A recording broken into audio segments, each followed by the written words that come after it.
มันใจอยู่บ่ล่ะ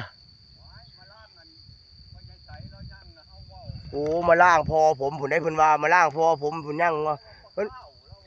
มันมีปลาข้าวปลาหัวจนว่าผีหลอกหัวอยู่ผายผมนี่แหละครับผมนี่ผมผายผมนี่พอผมเป็นผู้เฮ็ดเนาะพอผมก็ยังน้อยๆเป็นบ่าว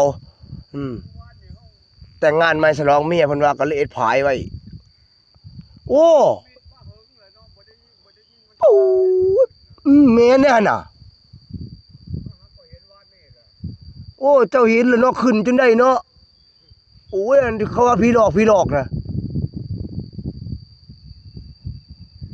ปูว่าผีหลอกกันแล้วโอ้ยังอยู่เนาะค่อยบ่เห็นได้ดนเลยเด้ค่อยก็แต่ค่อยยังน้อยผมให้ค่อยเห็นนั่นหึมอันนี้น่ะ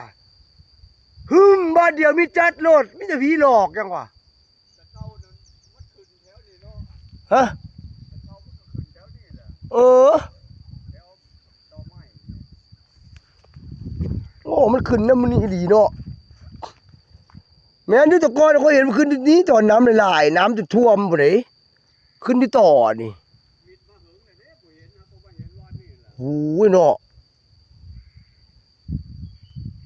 โอ้มันขึ้นที่ใจบัวพุ่นแล้วติ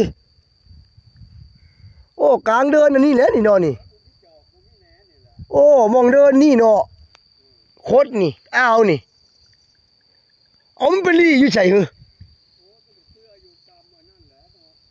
ปู๊ยคือว่าแล้วเราน้ำอยู่นี่ไป10 เมตรพุ่นเนาะน้ำอยู่นี่มันไม่ได้น้อยไป10 เมตรพุ่นเลย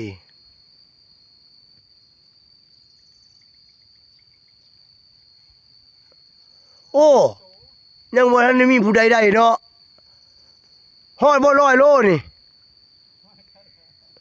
การบ่อนมันฮอดบ่80 โลหรือ100 โลอยู่บ่อู้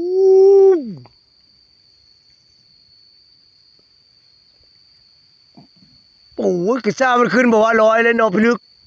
อุ้ยเราเจอละ